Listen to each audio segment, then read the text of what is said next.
Hello, everybody. Good afternoon. Hi, good afternoon. Afternoon. Yewande, Nice to meet you, Peter. nice meeting you too. Good afternoon. Hi, how are you? I'm fine. Oh, thank you for having Thank you me. for coming. No, thanks for having me You're on. welcome. Thank you. Yes, ma'am. We'll be starting in a moment. Okay, sure. So I just want to make sure I was on ground. Thank you very much Okay, for coming. alrighty, sure. Happy How's to the day wait. been, ma'am? Okay, thank you. Okay, Yes. it's been good. Thank you very much. I'll just wait Thank until you're God. ready to start. All right, ma'am. Mr. Peter, thank you very much, sir, for joining, sir. Thank you too.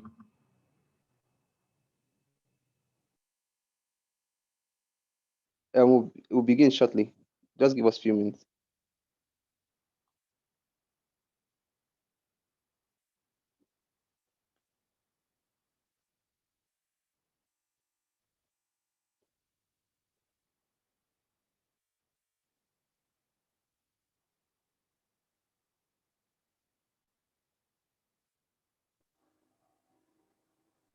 Hello.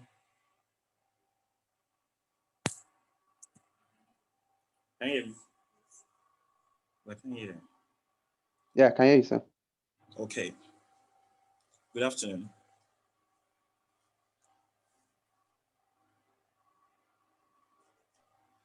Good Hi, afternoon. Tayo. Hi, Tayo. Okay. Okay. Good to have you. You too. Okay. Good to have you. Yewande Akinola. There we go. I've unmuted. Good afternoon. Can you hear me okay? Yeah, we can hear you. Great. Good afternoon. Nice to meet you. Nice to meet you too. We never give up on you. We've been disturbing you for a very long time. Oh, no, I'm so sorry it's taking me so long. Sunday's a little bit of a tricky day for me because there's always so much catching up going on a Sunday over the weekend. But thank you very much for being very persistent. That's amazing. Thank you very much. Wow. Wow. Mr. Clarke. Hi, Tayo. How have you been? Yeah. Fine. I'm very happy to see you. Yeah. It's quite my time is really busy. I've been so busy. So being on a Sunday, so I think I'm a little bit free on Sundays. So if it were to be a weekday, Monday to Saturday, I'm really fully booked, fully engaged. Wow. We are very glad to have you on board. Let's start. Okay. Yeah. Very quickly, I would like to introduce myself. I'll be hosting this media chat, and I also have Shewa Adegbigbe with me that will also be hosting. So my name is Omotayo Marayita. Yeah. And I'm having Shewa Adegbigbe. Shewa, can you please introduce yourself? Yeah, I'm Adeshewa Adegbigbe. I'm the co-host for today. Okay. And we are having two wonderful people that we're very glad to be with us on this platform, EMBI Media Chat Shared Experience Series. We are having Peter Clarke and Yewande Akinola.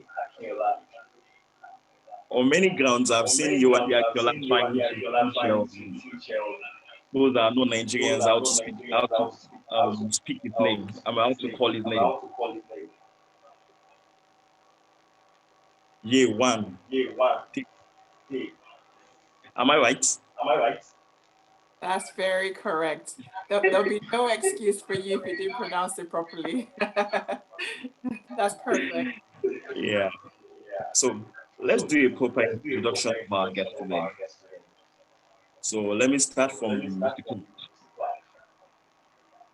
Peter Clarke, dynamic leader, passionate about technology, experienced IT strategist in network, programming, web development, mobile app development, project management, cybersecurity expert, IT enterprise management, and global team management. Is result-oriented and led a top high technology team in any project management in the globe. He's a go-getter. Having a strong engineering background in product development, 15 years in the IT industry. He gets his hand dirty with writing code.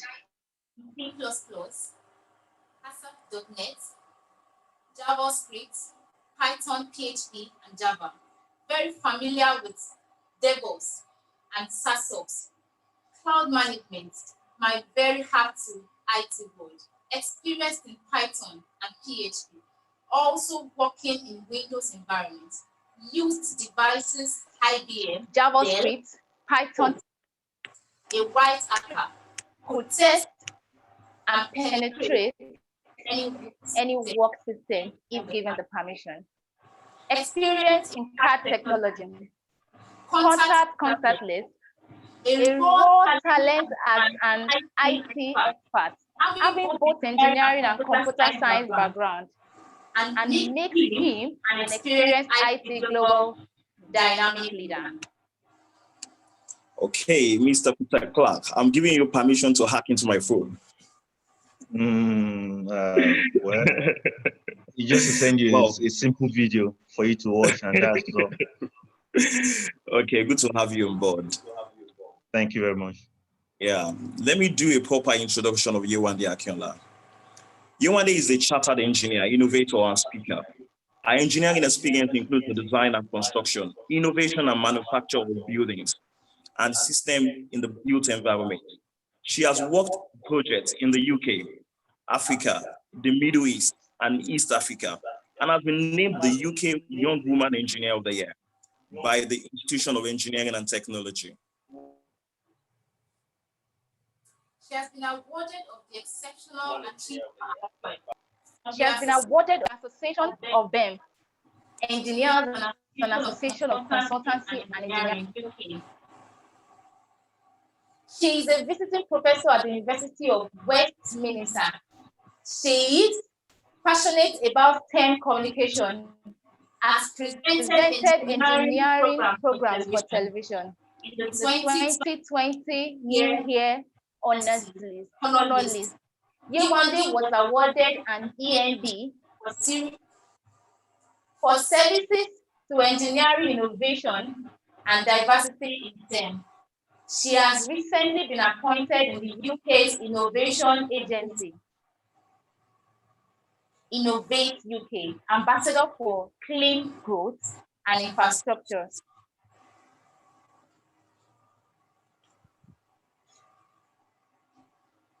So very quickly, we'll go straight to the question because we don't have enough time for ourselves.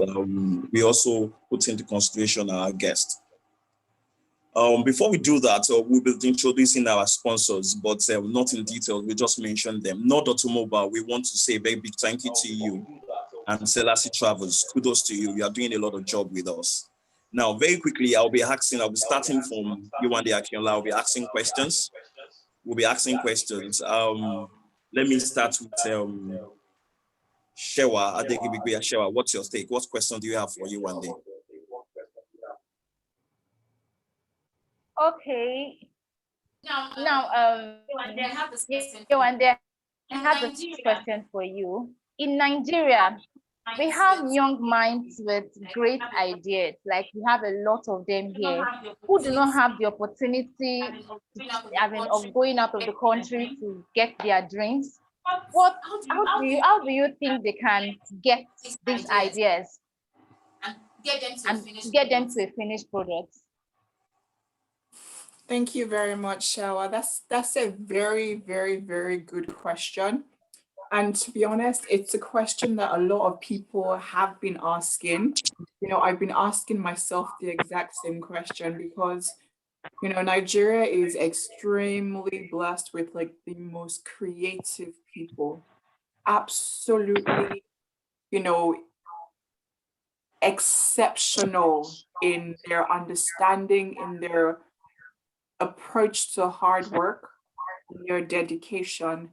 And of course, there's so many factors, you know, that are blockers, you know, to them being able to get their ideas out, you know, whether it's from ASU strike to just lack of, you know, infrastructure or lack of, you know, places and spaces for them to develop their ideas.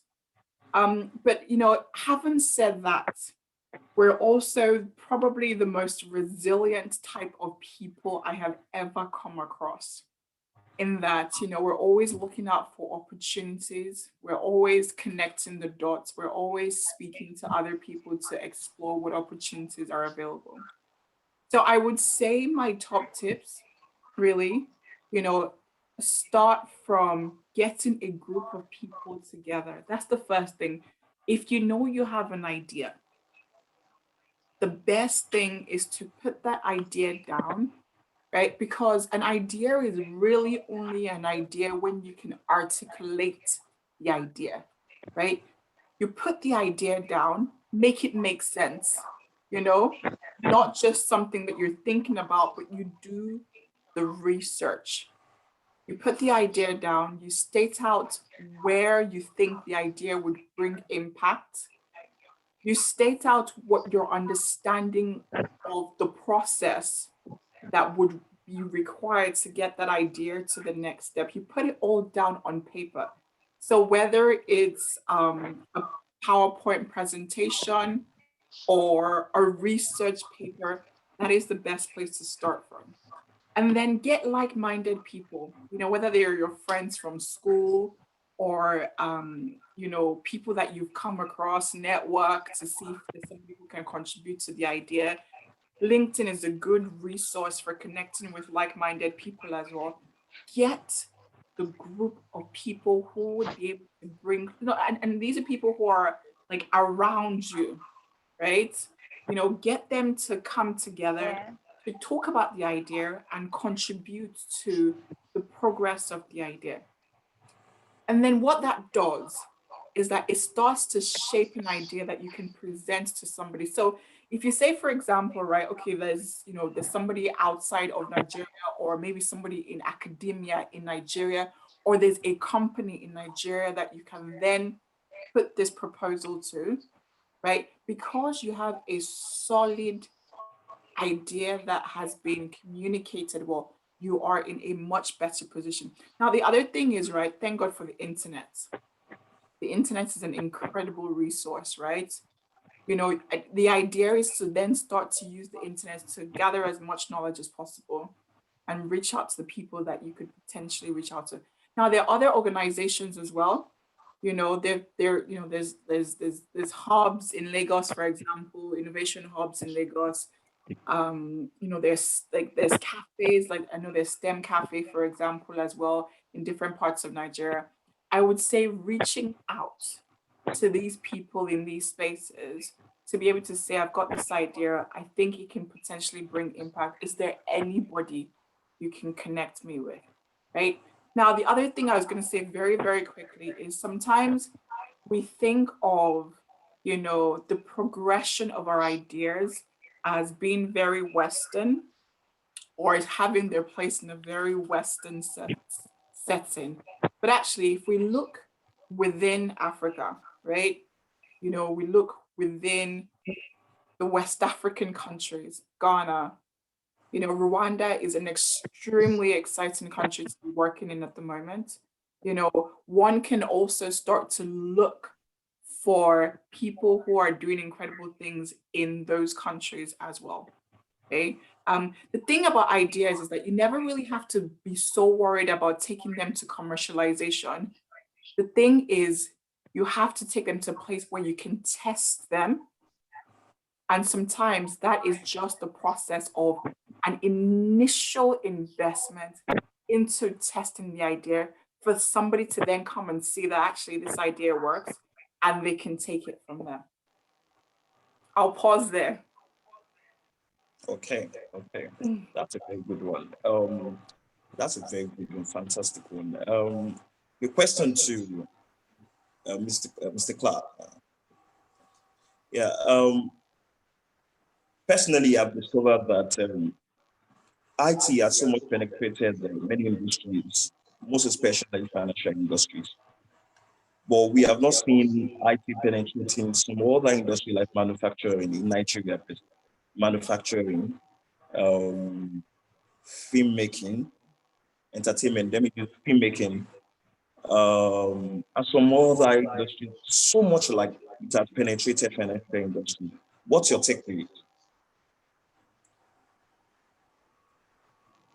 Okay, thank you, Tayo. For me, this is a national issue, so it's not just the stakeholders that are concerned that are affected and those industries that are affected. So it boils down from right from the leadership up to every sector that have been affected where IT could not penetrate, or the birth of IT has not really come to realization in the country in terms of government policy, investing in White IT nigger. and all that. So my take is why do we have situations like that? Why do we have issues in terms of IT not penetrating certain sector and also other relevant industry? Niggers. So in terms of government coming in to support those industry, I think is it has to do with government policies. So there are policies that doesn't support partnering IT companies to support such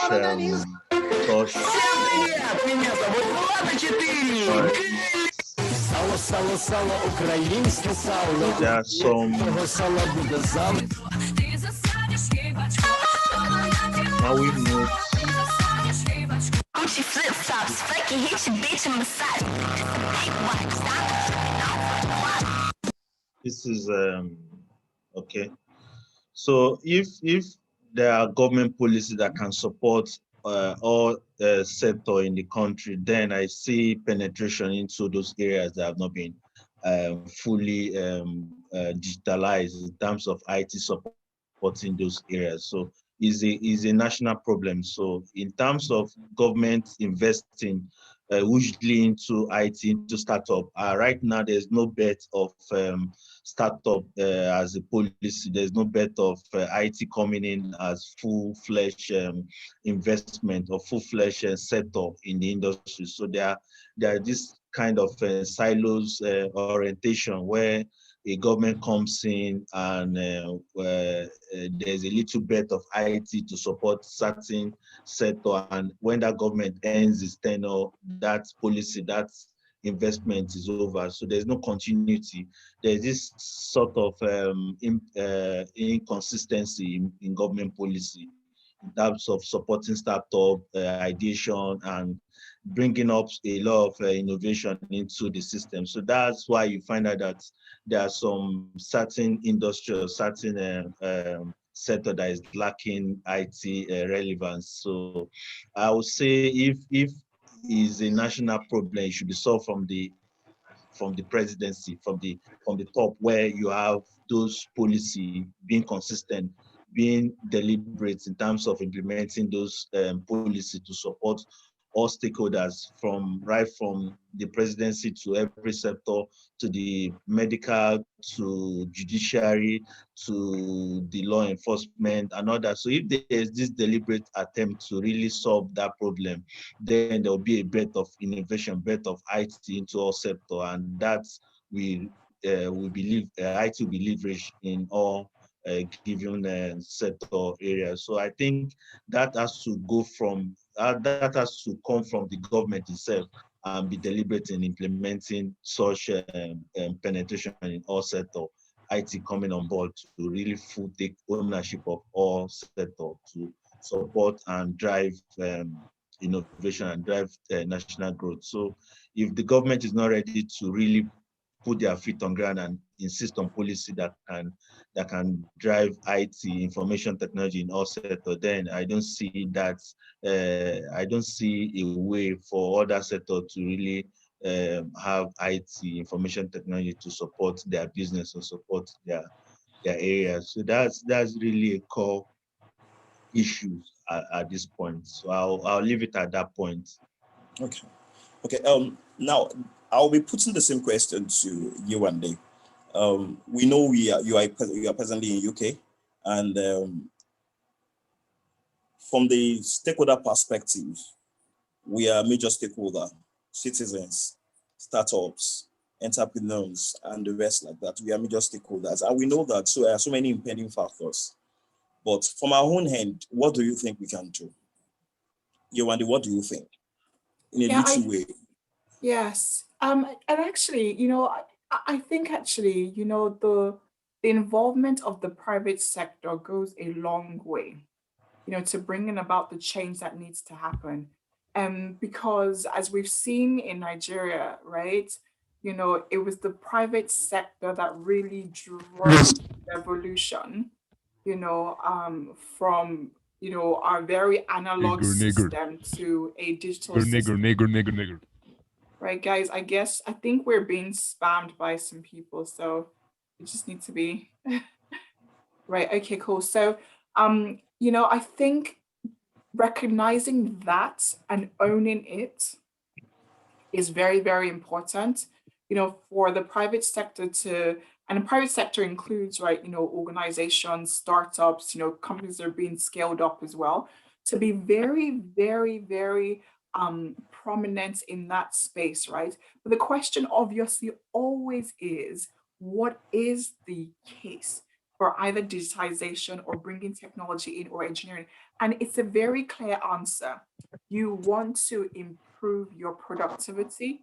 You want to prove that, with the introduction of these new methods, you can improve your efficiency.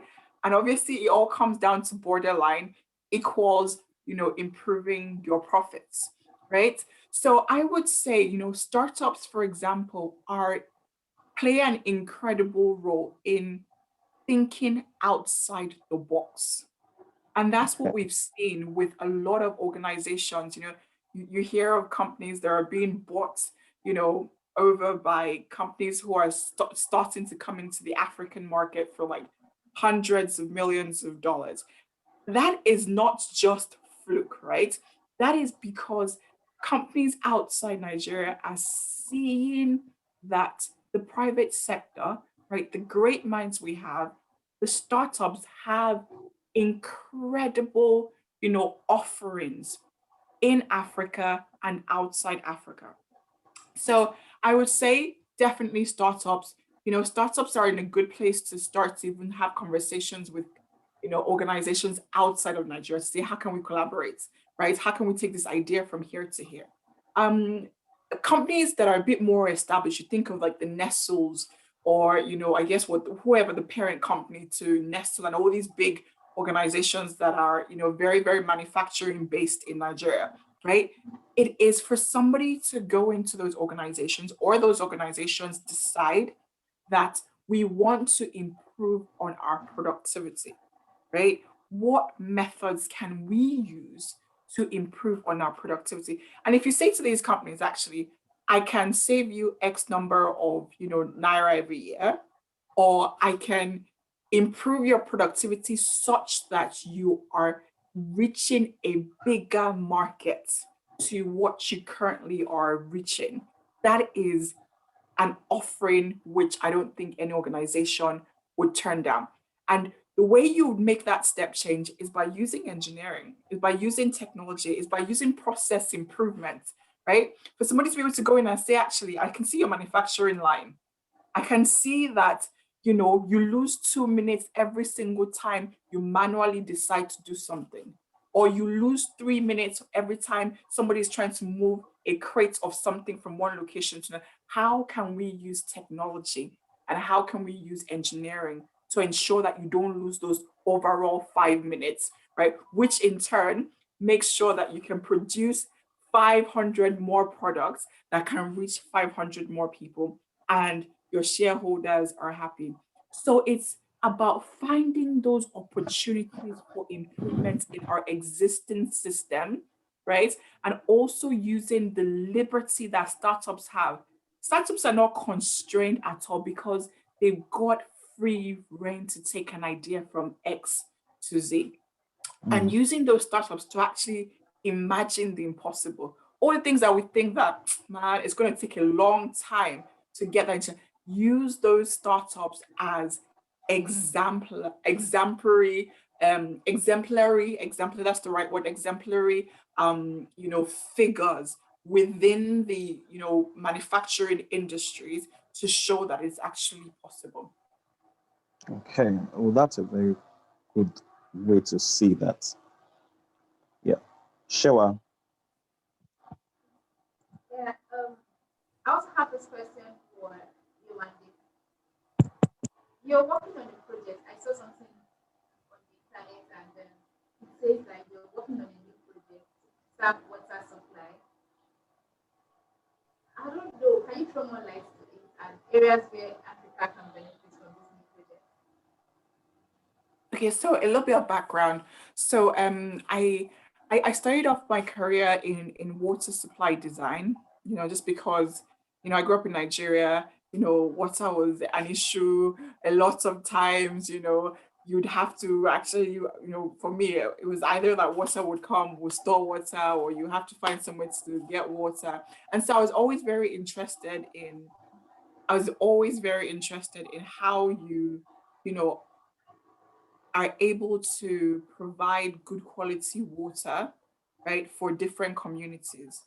And so I was inspired. That was kind of my main inspiration to work within an organization where I could learn, and I could learn how to make sure that water quality was the best that it really should be for communities, and also how you distribute water, in communities, in cities, in towns, through networks, pipeline networks, etc.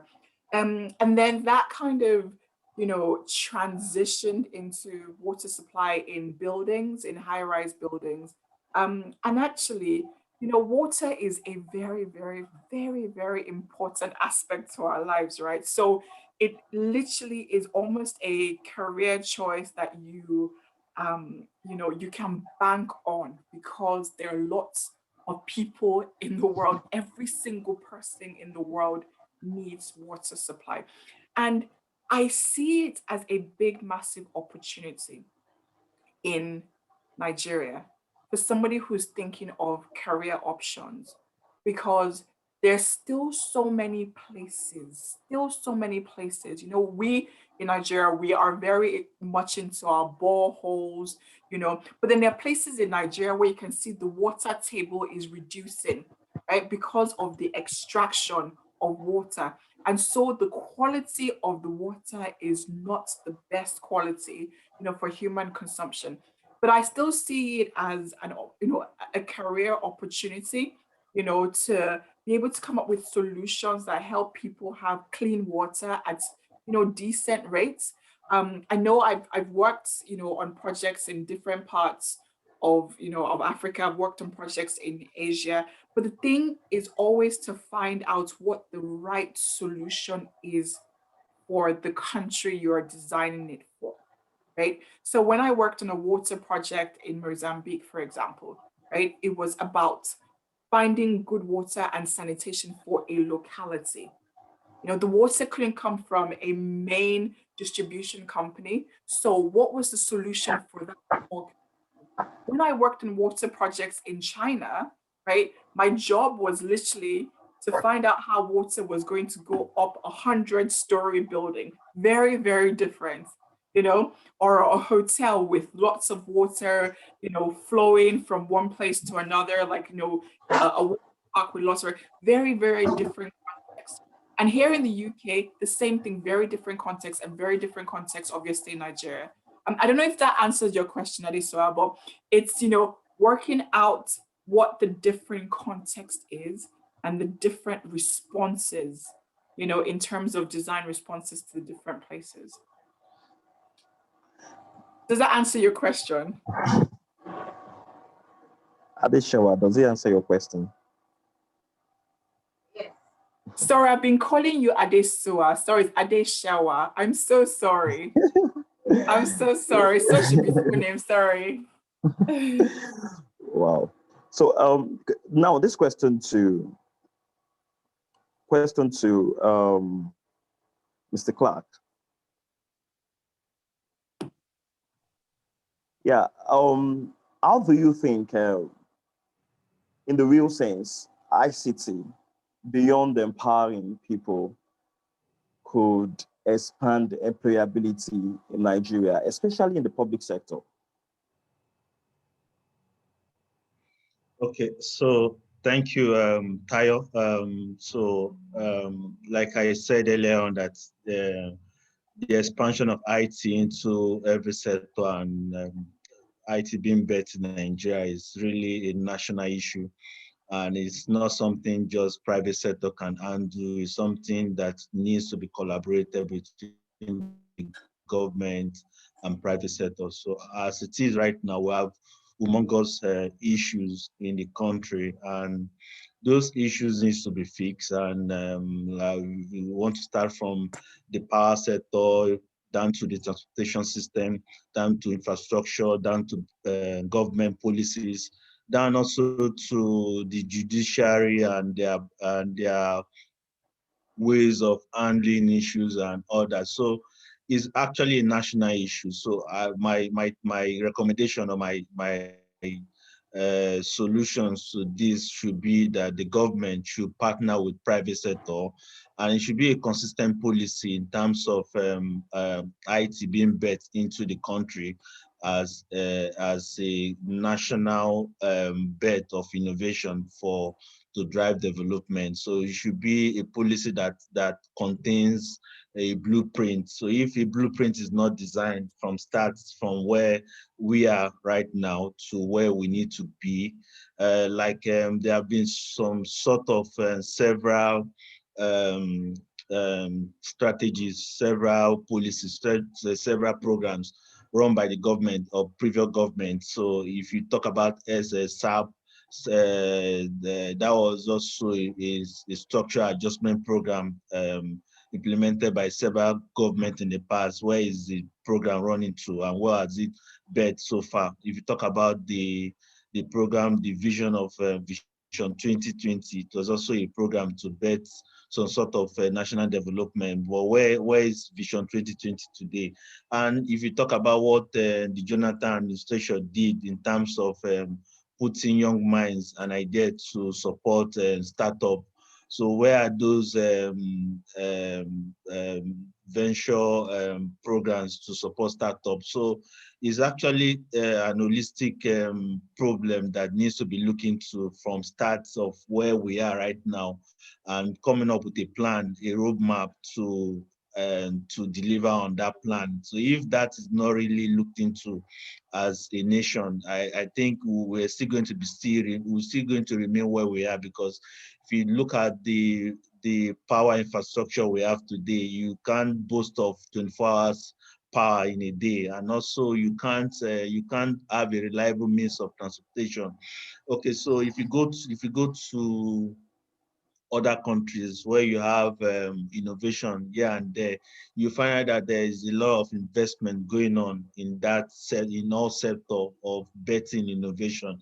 The Americans, it took them over 46 years to be where they are today. It's not just that they have the natural resources, but because they've been able to invest into such innovative ideas, into their science and technology. They've done a lot of investment. So, and also, if you talk about research, they keep on doing what we call continuous improvement and continuous integration, where they integrate their system into the global market. So, as it is right now in Nigeria, it is actually a national issue. So if the context of where we are right now is being looked into, that yeah, we are deficient in ICT, we lack what it takes to to power us into the global market to compete into what we have global products out there, like the likes of Coca-Cola,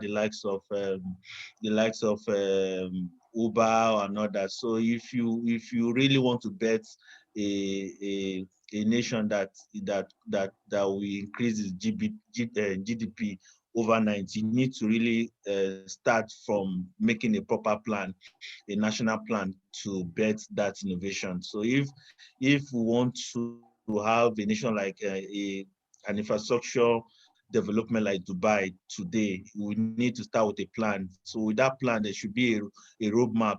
How long will that plan last, and what will be the end product of that plan? So if the nation, the country, the government does not buy into that plan to start building up a plan right now, I think we might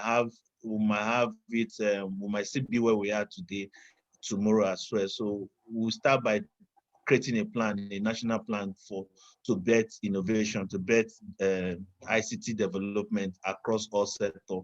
Because if we don't go that route to actually invest into IT in the nation, in the country as a national project, if we only allow private sector to handle all that, I don't think it will lead us anywhere like what other government have past government have done.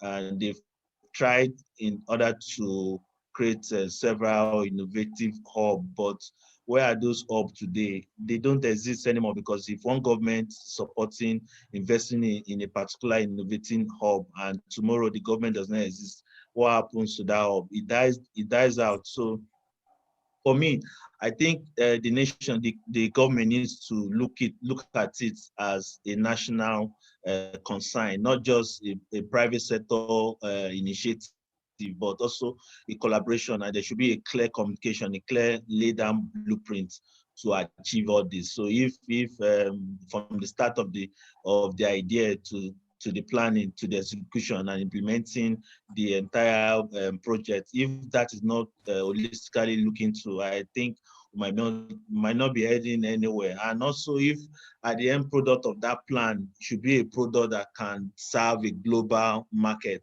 that can take us into the global age, where Nigeria can compete with other countries like that of China, that of the US, where they produce high quality products, and the Chinese invest more into electronics. And you have the Indians too that also establish what we call human capital development. So if you see the Indians, they Привет. export human Я capitals. Бог. As they export more human capitals, they increase their GDP as well, because they feel that ICT is something that they own. So they have that institution built over the years. So Nigeria too can do that right now, and start from a foundation, laying a foundation that has a good plan, a good print. So if that is not really looked into, and there is no strategy behind it, I don't think Nigeria will really compete with the global market. So in terms of creating a good product that the Nigerian populace need to take on as an innovative country. So for me, I think it is a collaboration between the government and the private sectors to come together and look into the issue as a national issue, and bet out a plan, a project around it, and also a roadmap that can foster innovative idea and also lead us to where we really want to be as a nation. So if that is not done, I don't think we'll head anywhere as a nation. So that needs to be looked into holistically as a country. Okay. Yeah. Yewande, what's your take on that? You know what? I totally agree with Peter. Like, just as Peter was saying, right? What happened to Vision 2020? What happened to all those big, amazing plans that people put a lot of work into during those government tenures? There was such an ambition, there was a big, massive dream. people were excited about it. I was very excited about it. So many intellectuals and so many forward-thinking people came together. There was a lot of activity in Abuja. Everybody was, talking about Vision 2020. And well, hey, guess what? We're in 2021, right? And unfortunately, very, very sadly, we're nowhere near where Vision 2020 put us, which is very unfortunate. Very unfortunate. Very, very, it's sad, very sad. And you think of the projections that a lot of people have for Nigeria as a nation. People say, by the year 2050, Nigeria would be one of the best, all these accolades in the future, right? And just as Peter said, if there's no true commitment, from government and the private sector to carve paths for this vision to actually become a reality, then what is it? It's just a waste of time, right? It's a waste of effort. It's a waste of the hope and the ambition of millions of people, right? But as I always like to say, where are your easy wins? Where are the low-hanging fruits that you can pick and say, actually, this is within our control. Let us take this and run with it.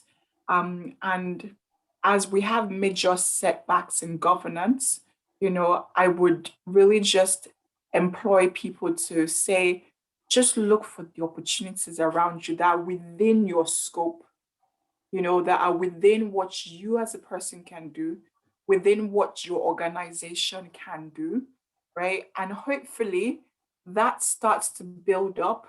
One person does one thing, one person does one thing, it starts to build up.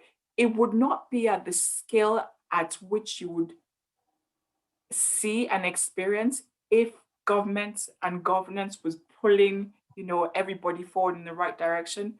But at least, at the very least, we would be taking the very tiny baby steps, that the constraints of the country allow. Unfortunately, yeah. No, I share your sentiments, Peter. It's very sad. Very, very sad. Very, very sad. Okay, that's we push me to a direction to which one while checking your profile here one day, I saw something around you mentioned something that you're a change maker. A change maker. Yeah. Now, how because from the perspective you and Peter is coming from, I sense we have no hope.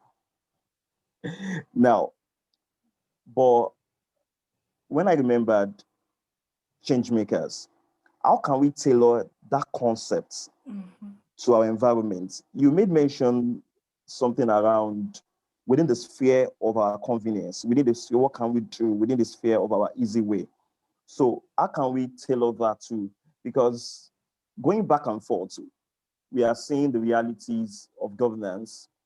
We are seeing the realities of the structure to which is not favoring us.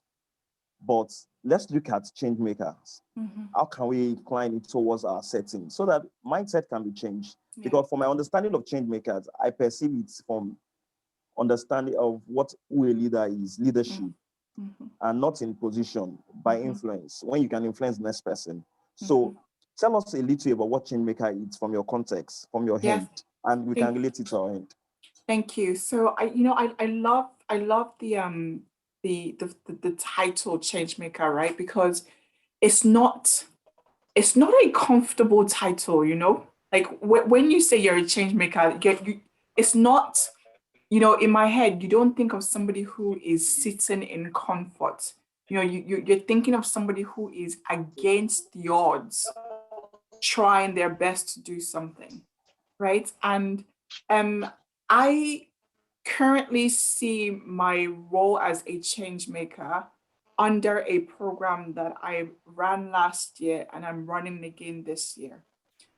Last year, I ran a program that gave 100 students work experience, albeit virtual, from universities all over the world.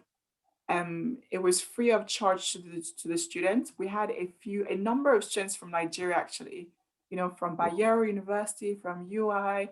I don't know if we had anybody from Lagos, but we had a number of, students from Nigeria. And what we created was a very intense week of students from all these different countries learning, university students in engineering and tech and related subjects, learning from some of the best engineers that I've come across in my career. Wow. We had engineers from Shanghai, people I've worked with out when I was in the Far East. We had engineers from San Francisco. We had engineers from the UK, engineers who are doing incredible stuff, practical stuff from Africa, from here in the UK, you name it. And I brought this 100 students together, right, and put them in groups. So in one group, for example, you have a student from Cambridge University working alongside with a student from Bayero University, working alongside a student from Glasgow University, working alongside a student from a university in Chile or in Australia. And they were learning how to design high-rise buildings, how to develop water solutions for the communities, how to build businesses and start businesses. They heard from incredible entrepreneurs from across the world. And at the end of it, they all had to work on a project together, right? And deliver, solutions, housing solutions for different areas of the world. And it was so beautiful to see because even though these people had never met themselves, until the work experience week, right? You had that Nigerian students who learned so much, who then also made friends with people from lots of different places. And the thing for me, right, is over the last few months, I've seen people's attitude, those students' attitude, their spirits, I've seen them greatly encouraged. And I know that that was just the seed being sown, right? For them to go on to do even greater things. By God's grace, I'm hoping to even grow it this year, where students can come in from anywhere and they have access to world-class information and experience for free.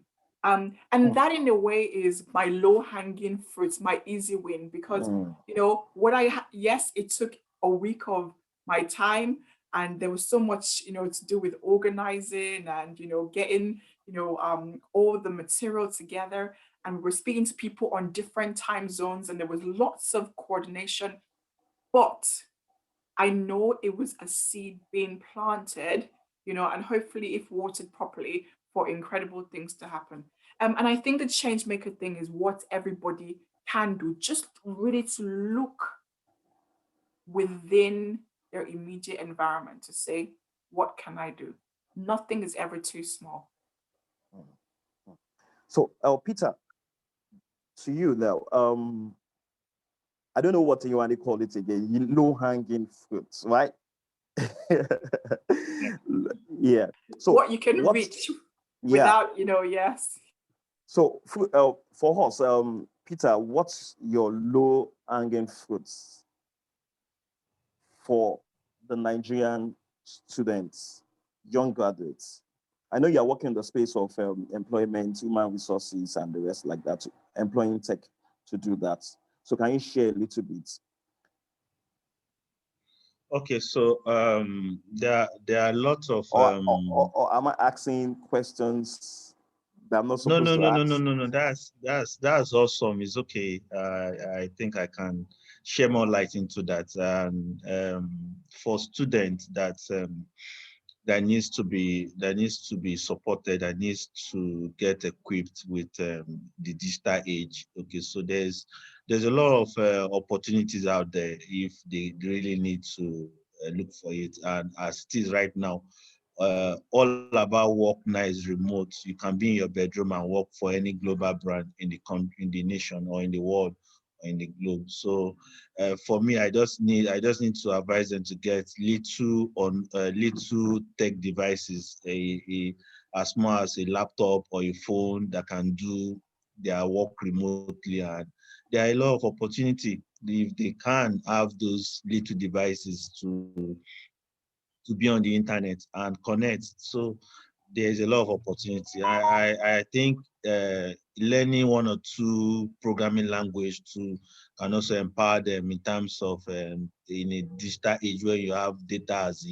as a new currency. So if as a student I study English or linguistic as a subject, and I go on to Coursera and take up a course in data science or in data analytics. I'm already in the labor market. I already have a skill to get a job out there, right from my bedroom, right from my hostel. I can still work while I still learn. So it's something that they need to look inward and see the potential that they have to learn new skills. So if they don't have the notion or the information that they need to learn new skills, and there are a lot of opportunity they can gain or acquire new skills. So if they can look inward and see the potential that, yeah, I can do this, I can do that remotely, and I can work remotely right from my bedroom, then the world is open for them to acquire those opportunities. But if they don't have those digital skills that will empower them to acquire those jobs that needs their attention right from where they are, I don't think they'll be able to move further. But for me, the life is more easy with technology, and life is easy with being in the digital age. So if you are not riding on this digital age, you are really behind schedule as it is, and opportunities will keep skipping you until you decide to be in this age with the right tech and tools that you need to really drive on. So my take is for us students that needs to really advance in their career, they need to go online and acquire one or two skills. There are a lot of digital skills to really get their hands on, and there's a lot of opportunity with those acquiring those skills. For me, I think they need to really look inward and see opportunities. Except you don't see the opportunity, then you are really in deep darkness. So if you can see the light and the opportunity out there, you go in and get those skills that will make you acquire those opportunities. So that's my low hanging advice to the young students. Okay.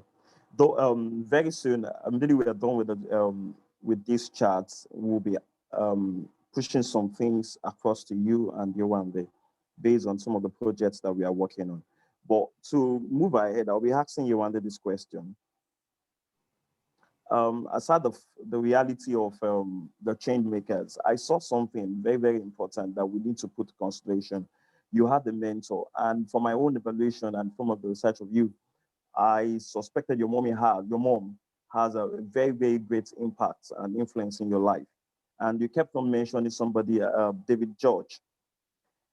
Please, can you say a little about these people's role in your life and how they have influenced some of the things you are now, and how we should take mentorship for everyday for Nigerian youth, African youths? You know what? Like, just having somebody to look up to is just so important, somebody who is also a source of encouragement and a source of inspiration to, when you feel like, I'm not sure if I can do it, the person has just got your back and they're saying actually go for it. My mom, obviously, like a lot of parents, has always kind of been a huge source of encouragement. She encouraged me to explore engineering when I was a child, and she said, you know what, why don't you, explore the opportunities in engineering? And I think it's something you'd be interested in. And when I started my career, David George was my first boss, and I was very, very lucky because he just showed me that creativity is one of the most important aspects of, being an engineer. Allowing yourself to think outside the box and being less theoretical and more practical. And that actually is a very, very important thing because we have a very theoretical, like, based method of learning, in Nigeria. I don't know if Peter agrees with me, but everything just seems quite theoretical, yes. Yes, And I do agree with you. exactly, right. So it's very important for us to start to make the transitions from theory to practical. What does this thing actually mean on ground? And having the confidence to explore that way of thinking, for us to open our eyes more to what we're seeing around us and not just ignoring things. If you see something say in a car park, for example, that you think can be improved, or you think you can even start a business around, you know, going through the process of coming up with that idea, speaking to people in the car park, right? This is like a transport car park, to say, okay, if I brought this thing, would you be interested in it? And using all of our theoretical knowledge to then, see tangible impact, to bring about tangible impact to our immediate environment. Anyways, I digress a little bit, but mentors are very, very instrumental. And I think as anybody going, either into a career or looking to progress in their career, there really needs to be that sense of humility to want to learn from other people. And sometimes they might be engineers as well or technologists. Sometimes they might be business people, and it's so, so, so important to have them either fight in our corner or for us to look up to. Okay. Shewa has not been on with us. I think she was having issues with her internet. So, but I think she's available now. Yeah, Shewa. Okay. Yewande, I have this question for you. Most women that go into engineering in Nigeria, according to what we've studied and we've gotten to understand, that majority of them don't practice after they're done with schooling and the rest. And I think that has to do with a lot of factors, that the society and some other things that hold them and make them not pursue. But now the question is, what advice do you have to women like this? Because you're a woman and you're able to do so well in this field. So what advice, or what would you tell women that have passion for this and then a lot of things are just not letting them do it? It's a great question, Shawa, because even in the UK, it's very difficult, right? I say it's very difficult, but what I mean is, I meet quite a lot of young girls who studied engineering but end up not practicing engineering, or they go into other things. But the thing that encourages me, right, is when you think of where we are as a world in 2021, right? And you think of, even if you just look at it from the perspective of improving people's lives, right? That is something that women want to do all the time, right? And from that perspective, it makes the engineering and all the factors, of very, very, very annoying factors like societal factors, it makes it less of an issue because you, as a wonderful member of society, is only using the engineering as a tool to make people's lives better. You know what I mean? And there's some incredible role models in Nigeria. I know somebody who has a car repair garage. She's doing so well. She's, ensuring that she's visible for young people to see and for them to be inspired by. A woman that studies engineering that decides, okay, you know what, I'm going to build and set up a water treatment project company, right? She's impacting people's lives by providing clean water, right? Somebody who says, you know what, I'm going to build low cost housing. You know what I mean? Right? It's not the engineering becomes less of the issue, but her end goal, which is low cost housing for anybody, is the solution, is where she attains, it's what she attains as a person.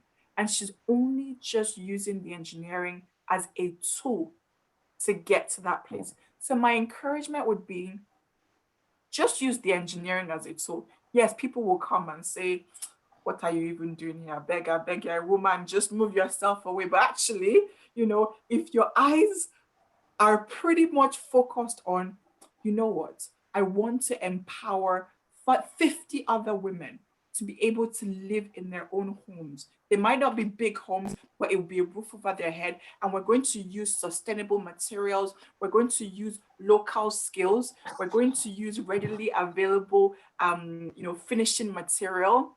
She's still being an engineer, and she's still being a woman, but above all, she's bringing impact to society. And that is where the massive win is. That is where the true success is. So let me ask the same question from Peter that Shewa asked. Let me hear from the view of a man. Okay, so I didn't get the question clearly. Yeah, she was asking about the role of women in engineering, not exactly the role of women. So I should not twist it in the role of women in IT, right? So yeah. Okay, fine. For me, I've actually have colleagues that are female in IT. So right from my days in Zenith Bank, where we have two departments, we have the engineering department, IT engineering, and also the IT software. So more of the female in the software aspects, and also fewer ladies are in the IT engineering. So, but for me, is a great career, and also a more respected, interesting opportunity, because in terms of you as a female being in this field, what you gain is you keep on learning. You keep on learning and learning, even up to this very moment. You keep on learning, so your mind is open for knowledge, for you to acquire more knowledge. So for me, every female I see is an opportunity for me to engage and say, do you know what? There's more opportunity in IT. Come in and see, and come and learn, and also embrace the opportunity that comes with it. So, and also the profession too is also lucrative in terms of well-being, well-paid. As I am right now, I'm a global CTO to over 4 companies in the globe, 2 in the UK, 1 in US, and 1 in India. And so, apart from the fact that I work with CIP in Nigeria as a government institute, so it's something that in a space where you have a lot of opportunity and female are all there. So I don't think they will want to learn the career and also divert to another area. They will also want to continue to learn more and also acquire more skills and advance in their career. So IT for me, I won't say female will come in and also neglect their profession and go and do something else. So it won't really go down. I've hardly seen cases of female coming into IT and move out or go into another profession. So it's rare. For me, I've seen a lot of my female colleagues advancing. In fact, some of them, they are CEOs of tech companies. And today you see the like of the former information minister is a lady, and also the tech expert, a tech company in Nigeria that recruits tech professionals. The head of the CEO is a lady, and also in Microsoft too is also a lady. So there's really a great opportunity for female to be in IT. So for me, I think is very interesting for female colleagues to be around. I've also recruited as part of my team. At least I have 50% male, 50% female to create that inclusiveness in the workforce. So for me, is something that I take as a routine to embed female colleagues in my team as well. So I'm open to, in fact, mentoring more females to be in this career path. Oh, that's a good one. That's a good one for the organization. Yeah, I can say very clearly that some of the impending factor when it comes to ladies have to do with cultural backgrounds, religious perspectives, and the rest like that. So, if you have an opportunity, Peter, how will you encourage someone right there to be encouraged to face engineering or ICT? Because some of them they may have issues with coding, sitting down for a very long time. Yeah, how would you encourage a lady out there that want to do coding, that want to do engineering, constructions, and the rest like that? Okay, so for me, one thing I always like to advise anyone that wants to go into any profession is it really are you going there to just fill in the gap, or you're going there with your passion? So what is your driving force? What's pulling you over to that profession? So if you don't have the passion for it, forget it. And if you don't have the love for what you do, for me, this is all what I've dreamt of all my entire life, being in IT, and I've never shifted a day looking elsewhere or going to another profession to go and buy into such idea. So for me, for anyone that wants to go into IT engineering, is it your passion? Is it your calling? Is it what you really want to do? Forgetting that if your religion or family background does not support it, if you're sure and you have that conviction in your mind that yes, this is really what I want to do, why not go all out for it, put in all what you need to put in, and you see yourself flying within months. It's not within years, within months. For those that might have difficulties writing code, I will just say in a simple term, code is as simple as knowing the basics. When you know the basics, you can write up to 4 or 5 languages. For me, I'm proficient in 5 languages. So it's not about the difficulties sitting down, taking your time to learn it. Is knowing the basics. If you know the basics, you are in, and the sky, the opportunities unveils before you. So for me, I always want students or people to know what is their passion, what are they passionate about. If that passion is not there, just forget it. There's no interest. There's nothing that will prepare them to wake up as early as 6 a.m. and look at what they need to go and achieve each day. So if that consistency is not there, they won't get anywhere. For me, if they don't have that dream to achieve what they need to achieve, that passion in engineering, that passion in IT, if they don't have that passion, that mindset that yeah, this is really what I want to do in life, if they don't have it, or they're just going in because yeah, the tech guys are well paid in the world, they're the highest paid guys in the world, and they sit on money, they sit on cash every now and then. If they're after the money, they should just back out because the money is not there. Because for me, I I hardly sleep. If you really want to sleep, you know that in a day, it takes me like 3 hours to sleep. Why the other days I work around the clock because I need to be active to so many clients, to so many providers and so many users at the same time. And my tech guys, they're also, because of the time difference too, you need to also be awake to respond to their messages and needs at all times. So if you really want, if you don't have the passion to do what you really need to do, forget it. You're not going to get headway with it. If you, the moment you cash in your first million, you feel that I've made it, I don't need to learn again, I don't need to go further. So you run away and go and invest money into one buying and selling business. And that's the end of the IT engineering career. So for me, if you don't have that passion to really scale up, to move into what you really dream of becoming, you have no idea of what you want to really achieve in life. So that passion must be there. That's the key thing. Okay, Yewande, what's your take to that? Yeah, again, I am going to say I totally agree with Peter. The big word is P, which is passion. Passion is able to create amazing things. And if people are truly passionate about something, right, they can take something from good to excellent. They can go from mediocre to exceptional.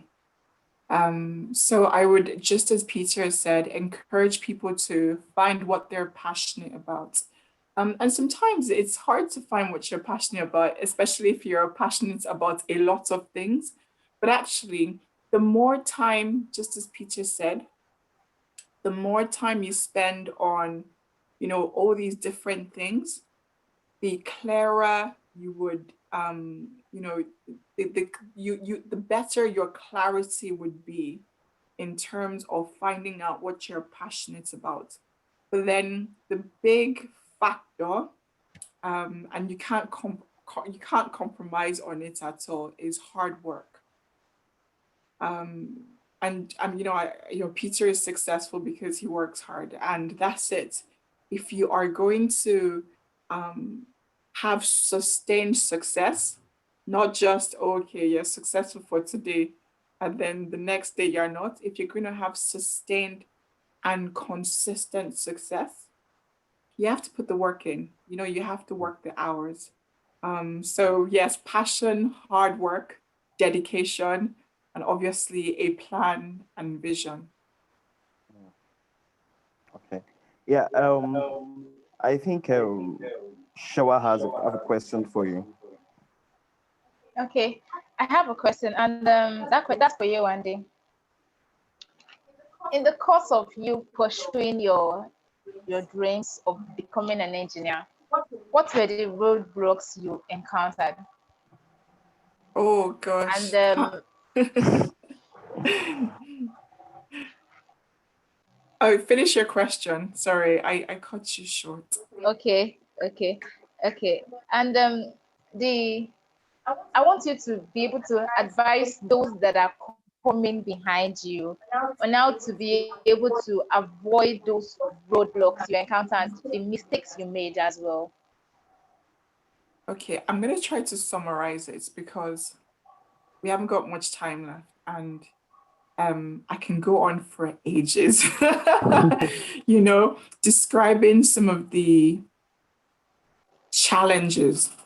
I'll use the word challenges, and you can think of any challenge in this world, right? Think of funds. Imagine you have a great dream to go to a great university and then you don't have the money for it, right? Think of like just not feeling like you have the intelligence or access to the same information that everybody else has. You think of, having to work extra hours to make money to fund your education, all sorts of things. Even to, when you start or when I started, right, there were some things I just didn't understand. I was just like, I don't understand what this person is talking about. And having to go back, and really burn the midnight candle and learn to catch up and to get up to speed. And actually, you know what? The second part of your question in terms of how to avoid the challenges, I would say actually some challenges are actually quite good for you because they help you learn, they help you build a resilience. They help you get to a point where you say, you know what, I've come across this before, and now I know how to deal with it, right? And that's nothing in this world can replace. Not money, not opportunity, not having an upper hand because somebody knows somebody, because somebody knows somebody. Once you know how to tackle challenges, anybody puts you in any organization at any time, and you go in with that mindset, you will succeed, right? So I would say some of the challenges are definitely good. Anything that will make you learn how to work hard and how to really tackle something, right? And make you fearless is very, very good.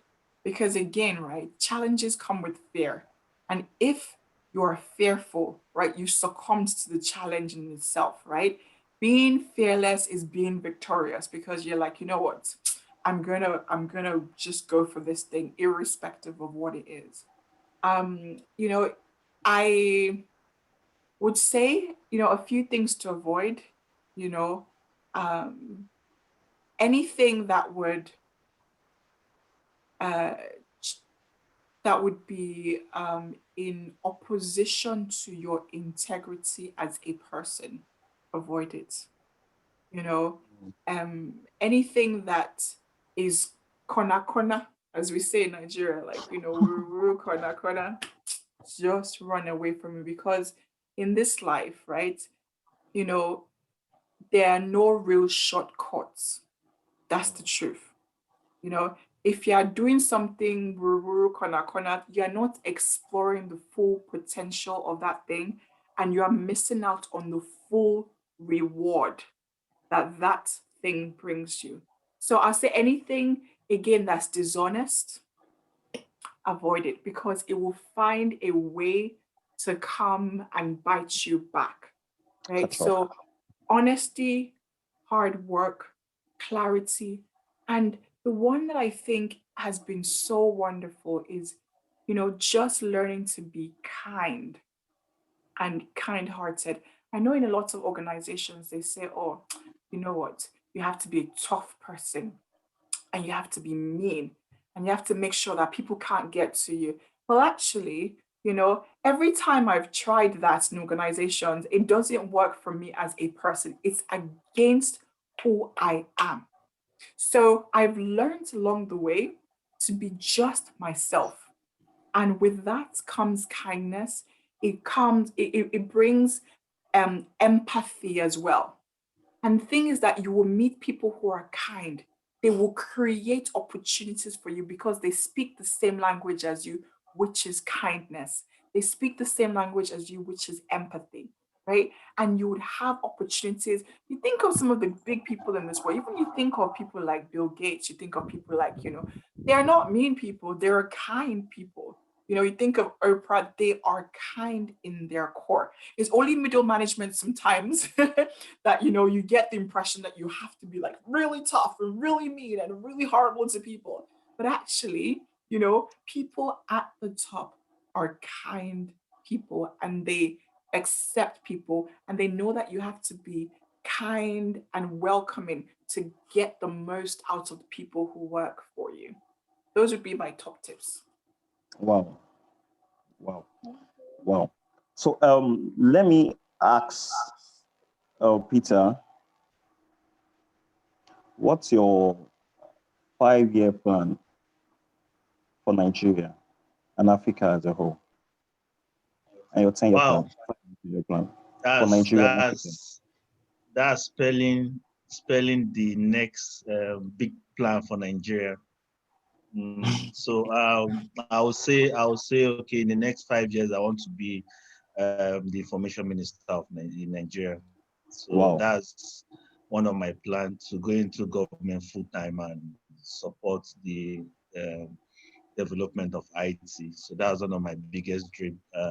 So for me, I know it won't be easy anyway. There will be blockers, there will be challenges, there will be compromising standard and other. But for me, uh, if I'm to what Yewande was speaking on was just reflecting my life cycle in terms of getting all what you need to get in life based on merit. So for me, why I am today is not because I'm the best, but because there are key principles I keep.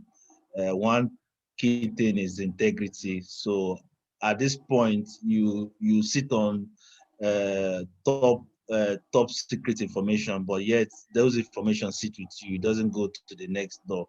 And again, you sit on vital information too. You search information and security keys and information sit with you. So all boils down to your integrity and what you can do with such information in the long run. So for me, my plan for the next 5 years is to go into the government, the Nigerian government, and support and bring to light. I think there's a lot of darkness in the system in terms of things. There's no transparency, there's no integrity. Policies are based on selfish interests. There doesn't cut across the common man. There's really a lot. So for me, I have that passion to really do so much for the country. And again, for me to be able to do that, I can't sit on the fence and say, yeah, things will change. I have to go into government and create that atmosphere of change. And that is my passion too. Hoping that in the next 5 years, the government that will embrace me, we see the same vision of what I really want the country to turn into in terms of in the digital age. For me, I weep every now and then when things go wrong and when we are not where we are supposed to be as a nation. And also, if I travel, I go to Dubai, go to UK, go to South Africa, and see as small as Ghana here, you see what's going on in the digital age, you'll be weeping. And for me, coming back home, seeing what's happening in Nigeria as it is, there's no information you can rely on and say this is what happened in a particular location, and I need to bring out the CCTV footage to play back what really happened in a scene or in a crime scene. Is awful when you see things happen and you can't hold the culprits to book. You can't bring them to book, bring them to judgment. So it's painful. And also, if you look at the transportation system, there's no cable network, there's no cable car moving here and there. We're all stuck in traffic day in, day out. You spend over in Lagos, you spend over 13 hours in traffic doing what? Nothing, achieving nothing. You waste your whole day in traffic, and when you get to the office, you are not productive. So what you do? So those are really key challenges, and it cut across all sector. There's this problem of corruption. The current government have been crying that yes, they want to fight corruption, but they're not approaching it in a digital perspective. So, and that is really a key problem. I know there's a lot of funding that goes out from the government to different projects. There's no accountability. So what do we do? You need to put an expert in place to look at these issues and fix them from building the idea of what the landscape needs to look like, what the roadmap needs to be, what plan you need to put in place to cut across all sectors, not just building a particular sector, solving a particular problem, but an holistic approach to resolve all these issues so that we can be in a global space. It baffles me that Nigeria, as it is, giant of Africa, we can't boast of the data of a single entity to say, yeah, let's use this data for our elections, let's use this data for improving life, let's use this data to build infrastructure. I see a lot of gap in the infrastructure system. I know this has to do with engineering. So, and if technology and engineering is not being used to foster development, I don't think be riding in the global space. So if for a location you only have one road in and one road out, and you want that place to be developed, how is that possible when you know it's only one way in, one way out? So if there is no need to build up more road network, you can imagine in terms of fighting crimes too, there's no infrastructure in terms of creating a lot of CCTV everywhere to capture views of seeing or what is happening day to day in every state. There are some remote areas that needs infrastructure to be built, not because they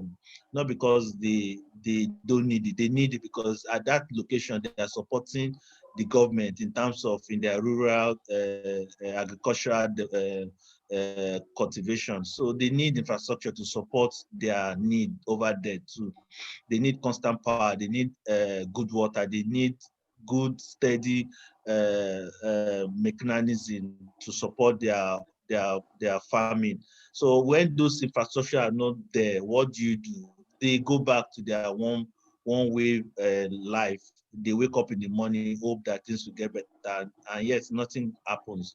And every day we see that the government is making is releasing funds to those projects, but yet those things are not accounted for. So for me, I think I have to go into government and also create this passion of transparency, of accountability, of putting technology to use. There's a lot of, I know they must have invested so much in terms of technology, but are they the right tools to really drive what we need in this age? Is it up to global standard? Is it up to what is needed in the global space? As a nation, if we don't have those global tools, those tools in terms of our electoral process, we can't boast of a free and fair election because there's a lot of bottlenecks, a lot of issues around it because the right perspective, the right technology tools that need to be on ground are not there. They are there, but they are not utilizing it to the maximum way that it's supposed to be used. So for me, I think in the right government that needs to look at the digital age and foster policy towards it in a consistent way, not just creating policy for this particular government and leave it as it is after your tenure. That dies down. So for me, I think as a nation, we need to really look at ways of improving our life, improving our standard of living. If you go to Dubai, all the money that we made in the country, we'll spend it in Dubai. Why not use this money and invest here in Nigeria and make life better for everyone? For me, I feel all fingers are equal, and also all women have equal rights to free education, to free home to put your head, to free to good transportation network, to good light and all that. So it's a basic need, it's a basic requirement for all citizens as a nation. So if those things are not in place, how do I see the Nigerian of, of my dream? I really want to see these changes in the next 5 years, and I hope that things will work out for me to really drive all this and also support the government in this digital age so that we can all live in peace. There's a lot of issues, a lot of concern, a lot of dependency on the oil, which we will have by now divert our resources to other means of generating income or generating revenue for the nation. There's a lot of areas that we are supposed to have gone beyond dependent on oil and on oil, but things are not going in that direction, and we find out that a lot has really gone down the drain. But the key thing is to really start all over again and build on the digital age. If we don't build on digital age, we won't find it easy the next 10 years because things really go past us and we'll still be behind and we'll keep claiming that we are the giant of Africa, whereas we are nowhere. We've not really made any step further. So Okay. I'll just leave it here. Okay, let me quickly ask you this question before I move to you one day. There are a lot of issues, and when it comes to recruiting of candidates, of fresh graduates to organizations and the rest like that, especially when it comes to a pair of labors. Um, the issue of timing, you care less about people's time, you waste their times, and so you begin issues around to test their patience and the rest like that. What is your sphere? What are you doing to reduce all of these issues? Okay, so I'll just share a little light on that.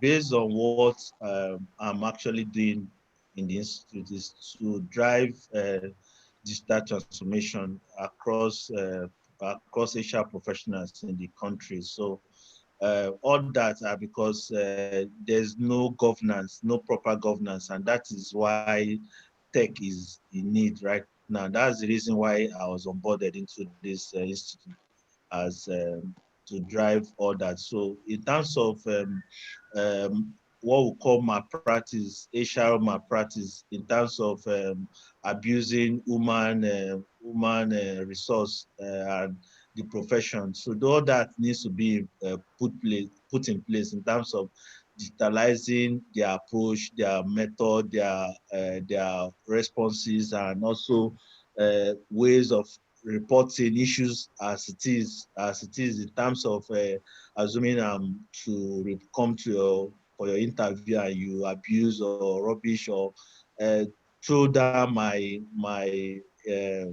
feeling on all that. So in terms of doing all that, so we are putting a structure, a governance structure in place to address all that. So in the next, I would say in the next 1 year, you start seeing the new HR form, the new HR professionalism in place in the country, because all that are really issues that we are really dealing with, but we can't approach it based on as it is cases, but we need to look at digitalizing all the processes. So that's what we're actually doing. And in this 2021, I'll assure you that yeah, we're implementing all that in terms of putting the right digital tools to manage and from end to end HR professionals that are really abusing or creating a lot of problems for the community, for the HR community. So all that will be fixed within a year. I'm very sure of that, because the right digital tools have been put in place to manage every HR professional in what they do and their activities. All those are being tracked with the digital applications that we are putting on board. That will be taken care of.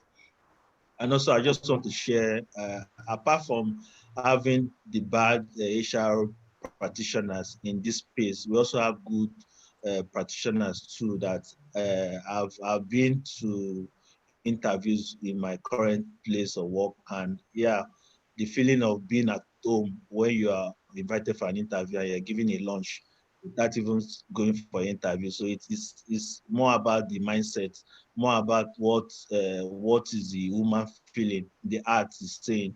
So I've been in an interview where I was offered the office of the CEO to wait, and in fact it's own welcoming. So it's all about the personality involved, but all this we're actually looking at it holistically with putting the right digital approach, digital application So to monitor and guide the HR professionals in this regard. thank you very much. I'll be asking questions from you one day. What's your 5 plan for Africa? What's your 5 player plan for Nigeria?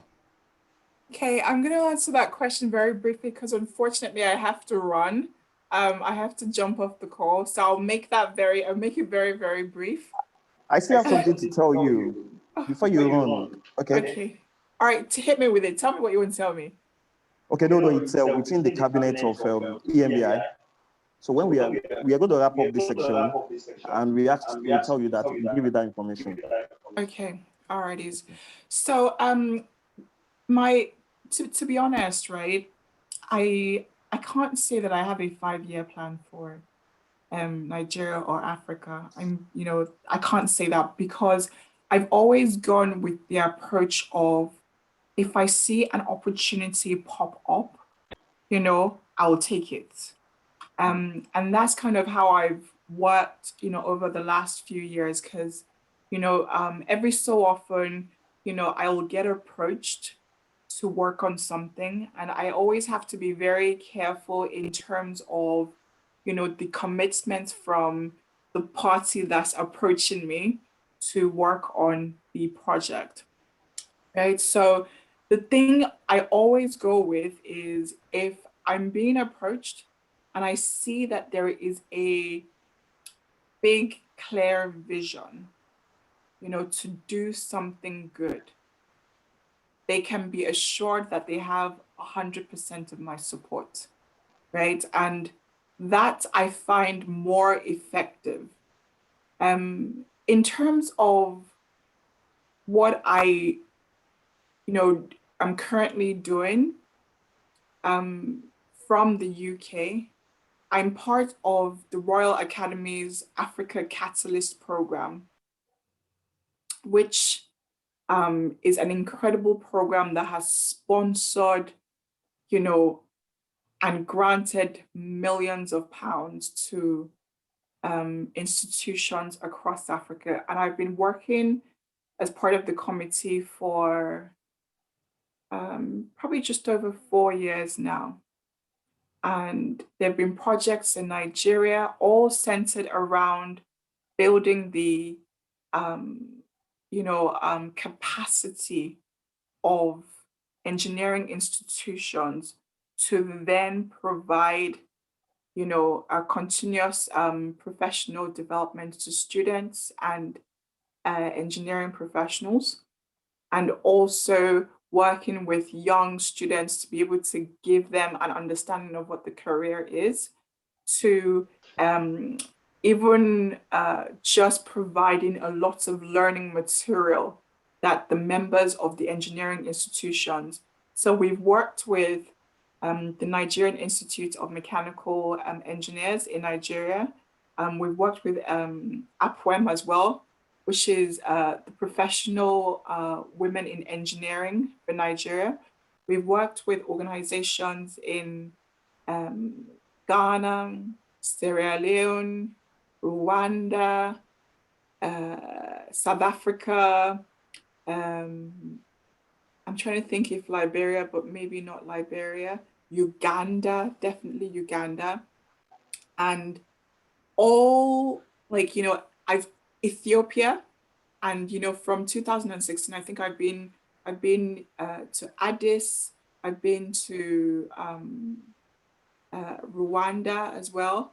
I've been to Johannesburg to work with the different groups and the different representatives of the institutions to make sure that they have all the support they need, in addition to the Royal Academy of Engineering grants that we are giving them. And that for me is very important work, extremely important work. You can check it out if you just do a Google search for Africa Catalyst, Royal Academy of Engineering. And I think, activities like that, I strongly believe that activities like that and activities like, very, very efficient consulting for people who are truly passionate about bringing change is my way of contributing. In 10 years, it would be great to, work for Peter, Yeah. when you're, the minister, and everybody knows obviously that you are the right person and with the right passion to lead the country, it'll be great to, work with, the likes of you, to be able to bring in whatever expertise or experience or exposure to the table to help move the country forward. Wow. Thank you very much Yeah. with that. I would like to call Shewa to say a big thank you to appreciate our guest. So please don't go yet. So Shewa.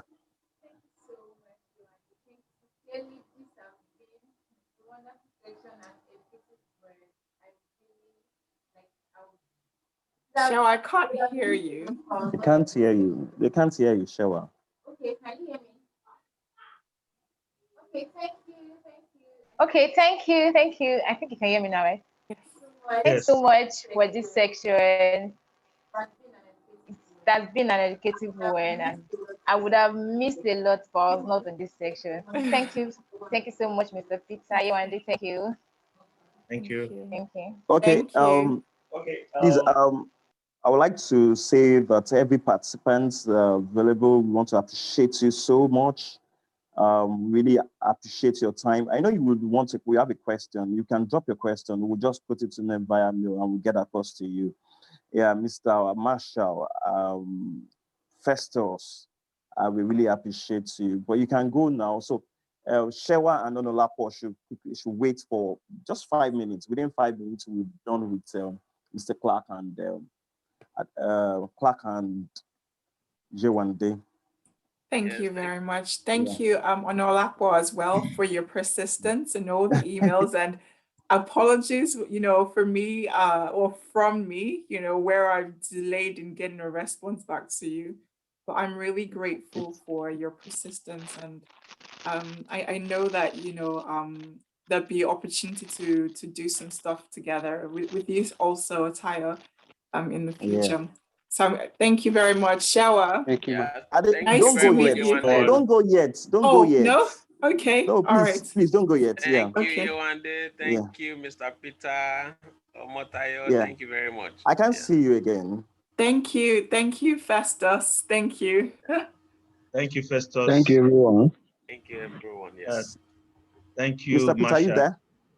Yes, I'm still here.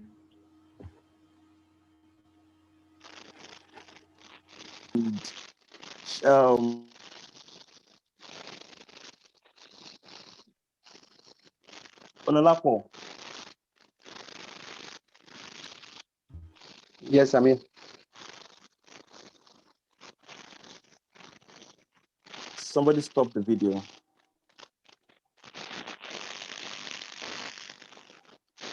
Okay, tell us about the project. The video is still. Very fast. Tell us about the projects.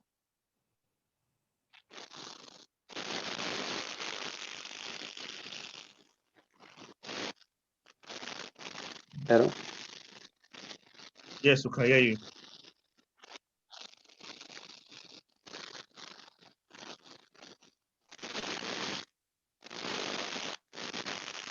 Onolapo is speaking. Can you unmute yourself?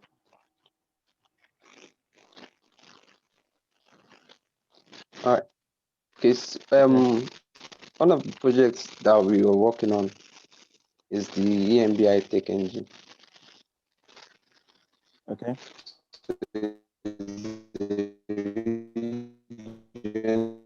Now, events that will involve bootcamp and pitchathon. So the first of the regional events is supposed to. So basically, the participants are those that have ideas, innovative ideas relating to technology and engineering, and also geosciences. So what the bootcamp will do is to train them on edition, on validating such ideas. So one of the mails that I sent to you, Ms. Yewande, I specified that we would love to partner with you in terms of you mentoring and guiding the participants. You made mention of one of your profile or your bio. You made mention that you love ideas, love challenging ideas. So we believe the tech engine will give you the chance to challenge the ideas. But in future, we'll speak more with you on that. Thank you very much. Okay, thank you. I'll check out the email you sent me. Let's carry on talking. Okay, and again, so not only to Yewande, also to Mr. Clarke, because it's tech engine. So we are brainstorming, we are bringing ideas of young graduates and students because we know the majority of the students have ideas, but on our own part, we want to solve problems. So one of the problem is to allow those ideas to scale. We don't want those ideas to die. So invariably, we are putting the ideas together so that they can come to reality. So that's why one of the reasons why we need people like you. We need leveraging, we need partnership for this to come to reality. It's not just technology, it's not just engineering, it's also tech.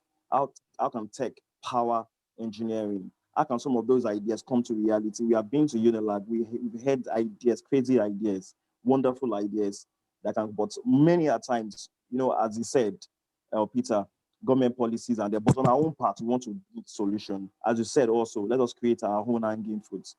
So that's why we are creating that relationship. We feel that we can, when we speak about, we are supposed to have the tech engine to start by March ending. So we want to have much conversation on this. We could send you documents about what we want to do exactly. We need partnership, we need relationship. Please, we want to solve our problems in Nigeria. We want ideas to be validated, to be scalable, to be sustainable. And I think with us working on this together, not only you, Akinola, also Clarke, Peter Clarke, we want all of these things to come to fruition. So enough of giving excuses. We know the government is doing their part.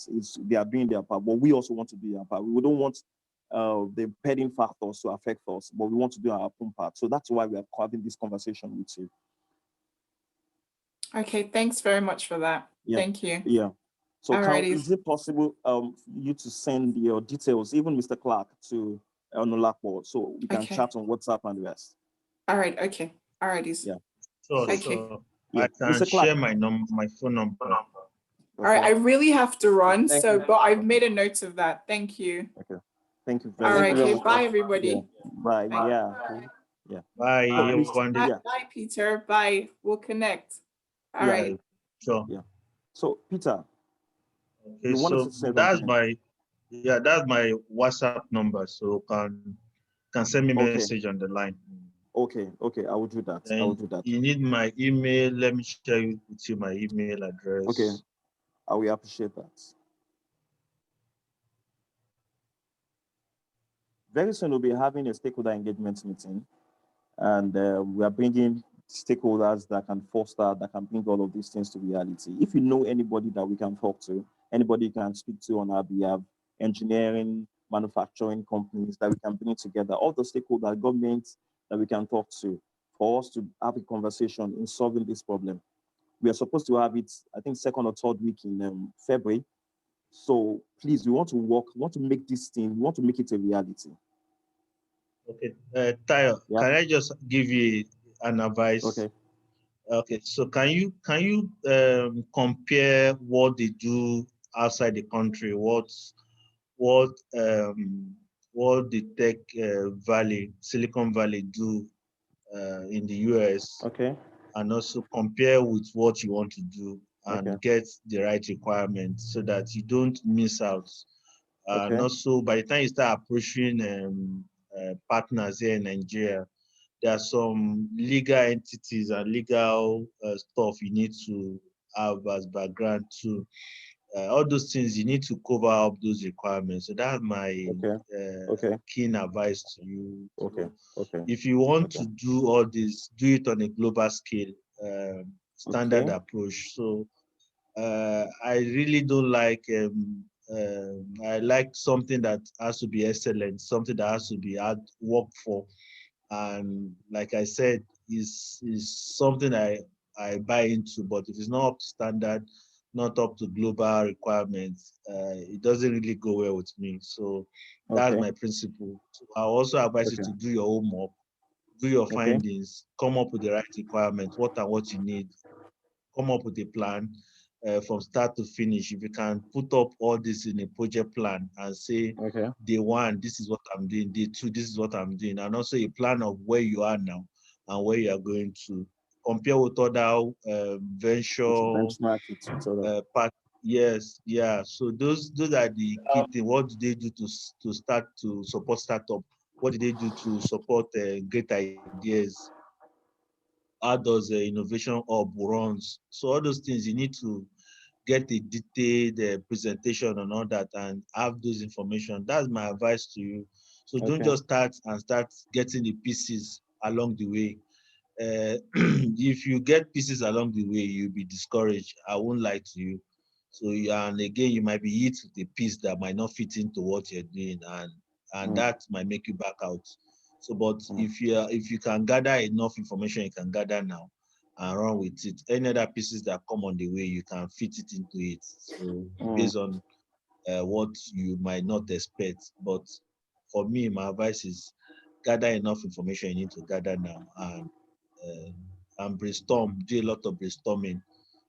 You can't run a show on your own side if you don't connect with other people that are into it. Or people that have started it in Nigeria and they are out of it.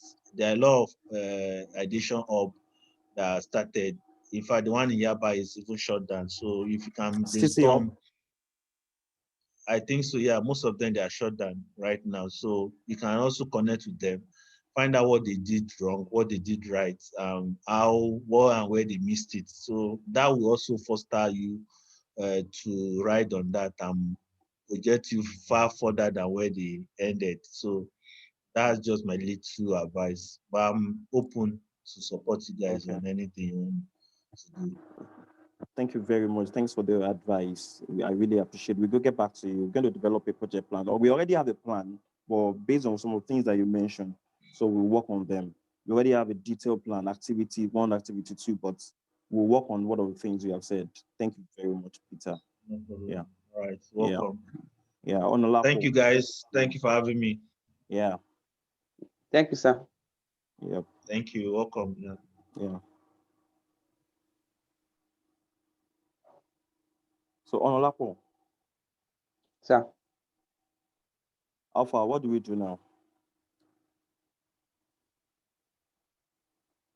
I